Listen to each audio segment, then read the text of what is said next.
정말 어메이징한 모닝 루틴을 만들고 싶고 매일 최상의 컨디션으로 하루를 시작하고 싶으시다면 오늘 영상 놓치지 마세요. 왜냐면 사실 그 모든 것의 시작은 그 전날 밤에 시작되니까요. 안녕하세요, 티아입니다. 12월 셋째 주 2021년이 되기 전 루틴 만들기. 오늘의 루틴은 바로 나이트 루틴입니다.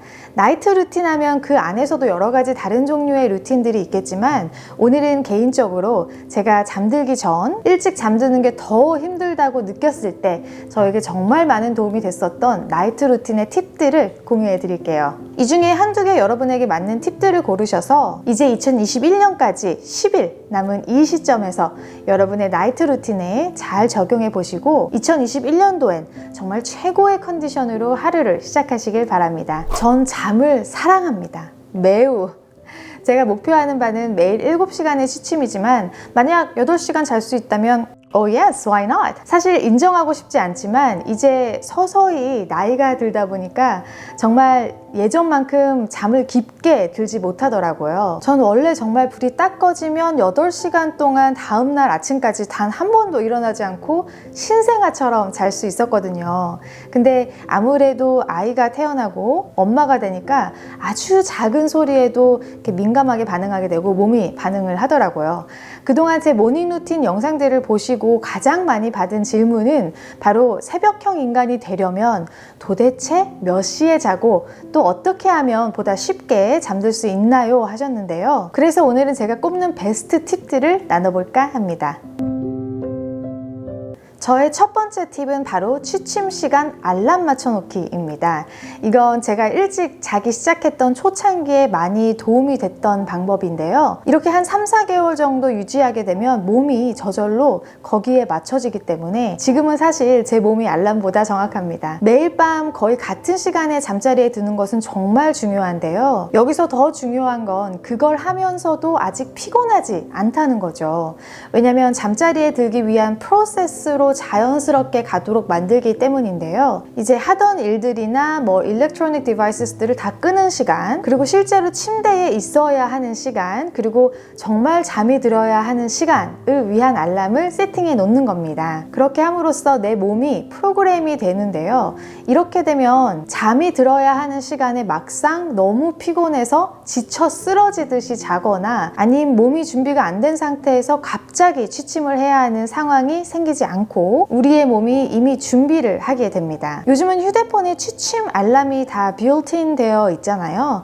그런 앱들도 정말 다양하게 많고요. 보통 잠이 들어야 하는 시간 한 30분 정도 전에 노티스를 주게 되어 있는데요. 전 방금 말씀드렸듯이 처음엔 정말 단계별로 알람 설정을 했었어요. 모든 디바이스들을 끄는 시간, 딸아이가 잠자리에 들어야 하는 시간, 그리고 제가 이런 생활을 하다 보니까 딸아이도 지금 만으로 7살인데 보통 매일 저녁 7시 반쯤 방에 혼자 들어가서 책도 보고 하다가 8시에서 8시 반이면 잠이 드는 규칙적인 생활을 하게 되더라고요. 아무튼 그리고 씻고 스킨케어 하는 시간, 침대에서 잠들기 전에 잠깐 책 보는 시간, 이런 식으로 좀 로봇도 아니고 심하다 싶을 정도로 정말 체계적으로 저의 저녁 시간을 다스렸던 것 같아요. 여러분도 정말 잠이 들어야 하는 시간을 계산해 보시고 그 시간에서 reverse engineer, 그 시간이 되기까지 어떤 것들을 해야 하는지 저처럼 스텝 바이 스텝으로 매니지를 하시다 보면 아마 아무 생각 없이 TV 보다 어느새 밤 12시고 이런 상황은 줄어들겠죠. 스킨케어. 전 이 얼굴에 묻은 하루를 씻어내는 시간이 너무 좋습니다. 사실 요즘은 일할 때 화상으로 미팅이 있거나 아니면 지금처럼 영상을 찍는 날이 아니면 거의 화장을 잘 안 하잖아요. 여러분도 그러시지 않나요? 일단 집 밖을 잘 안 나갈 뿐 아니라 나가도 마스크를 쓰니까 화장을 잘 안 하게 되는데 그래도 하루 동안 묻은 여러 가지 먼지나 각종 노폐물 등을 씻어내고 머리를 빗고 또 여러 가지 그 다음날 아침에 내가 고마워할 만한 여러 가지 스킨케어 제품들을 얼굴에 발라주는데요. 이 시간은 저의 리셋 버튼 같은 시간입니다. 저의 모닝 루틴 영상 보신 분들은 아시겠지만 전 아침 루틴에서도 이 스킨케어 루틴을 굉장히 중요하게 생각하는데요. 잠자리에 들기 전에도 이 루틴을 가짐으로 인해서 저의 하루를 마무리하고 잠자리에 드는 시간으로 리셋 해주는 저에겐 중요한 루틴입니다. 여러분도 남자든 여자든 스킨케어를 평소에 중요하게 생각하시든 아니든 또 그 스킨케어 제품들이 저렴이든 하이엔드 프로덕트든 한번 정해진 시간에 꾸준히 스킨케어 루틴을 이어나가 보세요. 생각하시는 것보다 의외로 큰 효과를 보실 겁니다.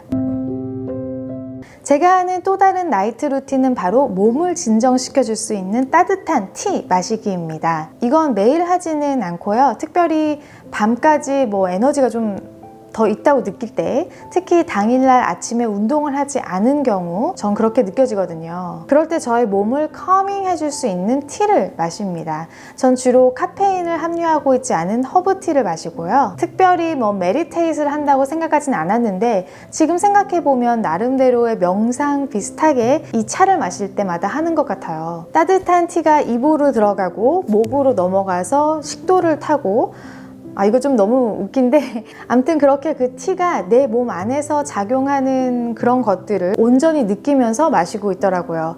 여러분도 여러분 각자의 정신적으로나 몸에서 필요로 하는 것들에 맞춰서 따뜻하게 드시면 몸이 이렇게 사르르 녹으면서 릴렉싱 되는 걸 느끼실 수 있을 겁니다. 제가 특히 즐겨하고 어쩌면 이젠 제가 잠들기 전 없으면 안 되는 정도가 되어버린 루틴인데요. 바로 침대 옆에 있는 디퓨저에 라벤더 오일을 넣고 사용하는 겁니다. 라벤더의 향은 우리 몸의 GABA 리셉터를 자극시키는데요. 이 GABA 리셉터이 자극을 받음으로써 우리 몸을 이완시켜주는 효과가 있습니다. 사실 이 리셉터는 불안장애를 치료하는 약들이 영향을 주는 같은 리셉터인데요. 대신 이 라벤더는 그 향을 맡는 것만으로도 훨씬 내추럴한 스티뮬러스가 될 수 있다는 걸 생각해 본다면 이 라벤더 오일이나 아니면 디퓨저가 없으신 분들은 베개에 이렇게 뿌리는 스프레이식으로 된 제품들도 많거든요. 그런 라벤더 제품들을 활용해 보시는 것도 좋을 것 같습니다. 내추럴 라벤더 오일을 사용하지 않고 또는 사용한다고 해도 각종 화학 재료들을 섞어 놓는 제품들이 많거든요. 그래서 그 제품을 구입하실 땐 성분을 꼼꼼하게 체크하시고 구입하시길 바랍니다. 근데 제가 스프레이 형식보단 디퓨저를 선호하는 이유 중 또 하나는 이 화이트 노이즈라고 하죠. 아기 키우시는 부모님들은 잘 아실 텐데요. 아기들이 잠에 쉽게 들 수 있도록 해주는 소리입니다.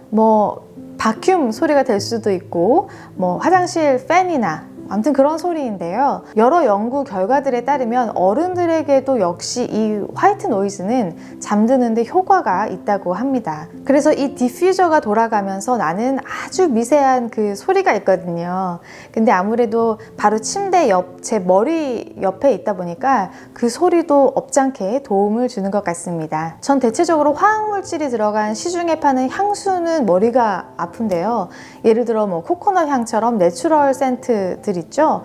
그런 향은 절 정말 해피하게 만들어줍니다. 만약 라벤더가 절 해피하게 만들어줄 뿐 아니라 졸리게 만들어준다면 매일 밤마다 사용하지 않을 이유가 없겠죠? Happy, sleepy, fabulous. 여러분이 바로 잠들 수 있도록 도와줄 또 다른 좋은 팁은 바로 독서입니다. 책이나 킨들 같은 이북 리더 같은 것도 포함이 되겠죠. 평소에 책을 즐겨 읽든 안 읽든 독서는 사람을 졸리게 하는 경향이 있는 건 분명합니다. 저만 그런가요? 저도 요즘엔 비교적 책을 꽤 읽는 편인데도 잠자리 들기 전에 무드를 세팅해 놓고 읽게 되면 졸리더라고요. 그리고 만약 책 읽는 걸 싫어하시는 분이라면 잠을 쉽게 잘 수 없는 상황에서 책을 안 읽을 이유가 없겠죠. 더욱더 졸리게 만들어 드릴 겁니다. 여기서 어떤 작가가 여러분을 더 졸리게 만들지에 대해서는 말씀드리진 않겠지만 상관없어요. 책을 읽는 것 자체가 여러분을 졸리게 만든다면 그 책이야말로 여러분에게 세상에서 가장 좋은 책이지 않을까 싶은데요. 매일 밤 트라이 해보세요. 저널링 또한 좋은 방법 중 하나입니다. 더 자세한 저의 저널링 루틴은 내년 1월 중에 공유해드리겠지만 전 아침에 하는 저널링과는 다른 방식으로 잠자리에 들기 전 꼭 빼놓지 않고 하루를 돌아보는 저널링을 합니다.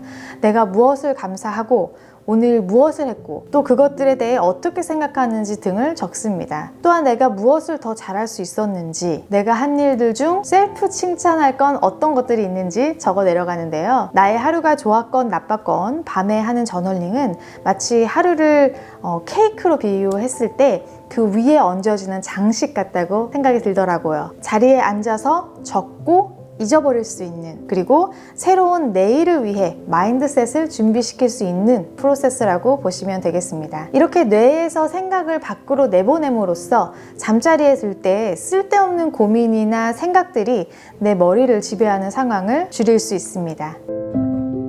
해파리 수면법 많이 들어보셨죠? 바로 제 2차 세계대전 때 수면장애를 앓던 조종사의 96%가 2분 내에 잠들 수 있게 한 운동심리학자였던 버드 윈터의 유명한 수면법인데요.